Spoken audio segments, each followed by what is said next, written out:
Patate. Pizza. Oreiller. Je m'appelle Richard Pinault, j'ai commencé à faire de l'impro il y a 22 ans avec la Ligue d'impro. Soleil. Alors qu'est-ce que c'est que l'improvisation théâtrale? C'est un truc qui vient de très très loin, qui vient du théâtre grec, de la rhétorique, etc. Boule. Le but ici, c'est d'apprendre à des élèves qui sont novices, et c'est bien qu'ils le soient, les bases de l'improvisation théâtrale. Qu'est-ce que c'est que l'impro? Comment ça fonctionne? À quoi ça peut servir? Pour que finalement ils apprennent quelques petites ficelles qui peuvent leur servir, notamment dans l'expression orale. Ça leur sert également sur le plan comportemental, puisqu'on travaille énormément avec le physique, on travaille forcément la voix. Ça permet de travailler la créativité, ça permet de travailler surtout la relation avec autrui. Ascenseur.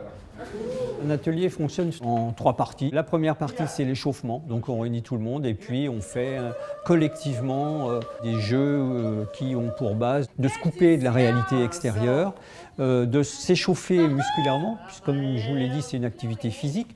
Et après cet échauffement, on passe à la partie acquisition. On va leur apprendre ceci, on va leur apprendre cela. Et l'écoute, parce que c'est vraiment la base de l'impro. C'est une écoute au sens large, au sens cognitif. On joue sur tous les sens.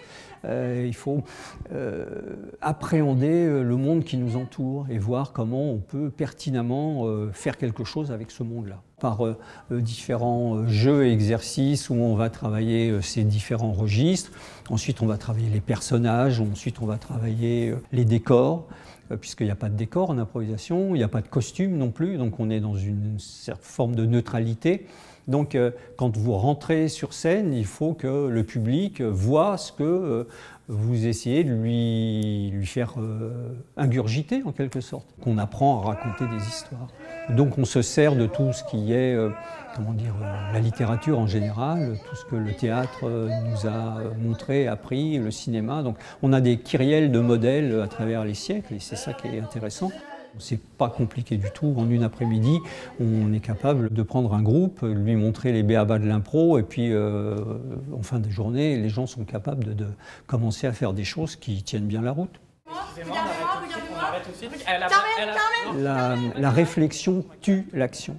Plus on va réfléchir, plus on va attendre et moins il va se passer de choses. Donc encore une fois, dans ce processus, on essaye d'apprendre aux gens à ne pas réfléchir. L'idée ne doit pas sortir du cerveau, l'idée doit sortir de l'action elle-même.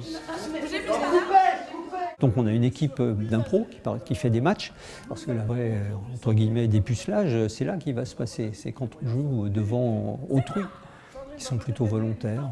Et puis, de toute façon, on ne les force pas. Alors Sandrine, une question elle est simple. En quelle année vous rentrez ici? En 2015. Absolument pas. C'est pas une baguette magique, l'improvisation théâtrale.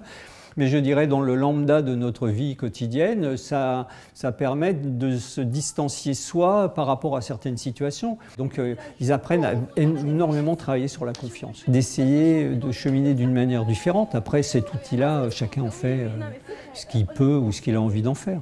Vous avez une divinité, mais je pense phénoménale.